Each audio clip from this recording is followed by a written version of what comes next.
Здравейте, приятели!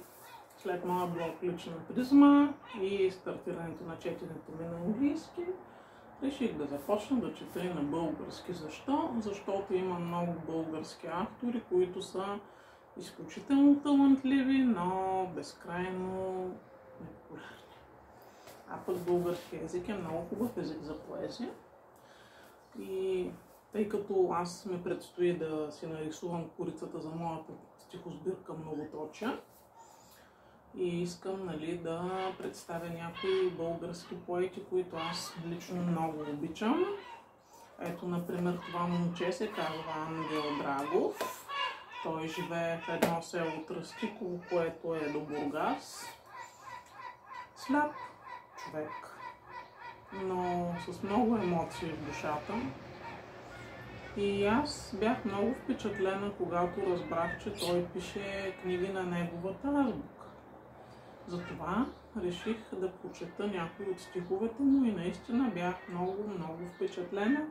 И ми се иска повече хора да познават българските поети, които са самостоятелни и не са в гилдия. Лично аз познавам още двама такива. За момента. С времето ще се запозная с повече. Но да сега да прочетем за този поет Ангел Драгов от село Тръстиково. Много интересен стих попаднах. Последният напън.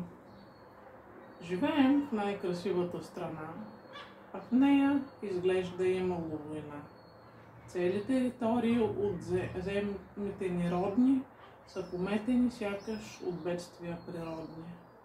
Явно тегне някаква прокоба, милост няма дори и от Бога. Села и градове, където сме родени, през последните години отпусти и обезлюдени. От свидната мила бащина стряха, скъпите спомени единствено останаха. Там, където сме играли и израсли, хитните градини са в бурени обрасли.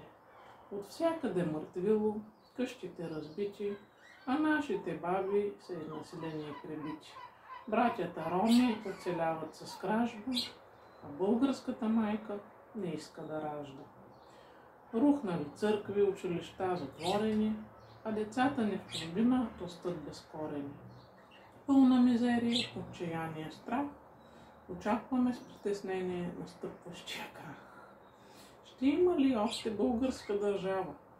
Или фаталния край наближава? Майко, Българио, станала си пустиня, по-лошо даже от когато беше родиня.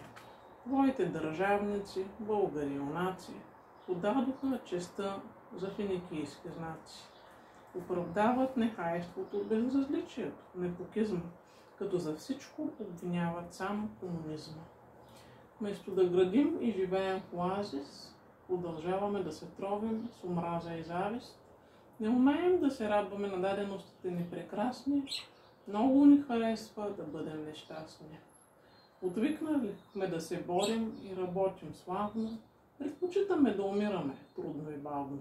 Българино, не си разбрал, последният напън вече е настал, нищо добро не ни чака. С това примирение затъваме в батак, а винаги има изход и спасение и за тази агония се намира лечение. Трябва силно да го желаем самите и запалим познатия пламък в гърдите, държавна стратегия и работа яка, светлина отново ще има в мрак. Ето го, 2 страници, написано много вярно, много истинско, много дълбоко. И ще четем пак. Хайде, лека вечер!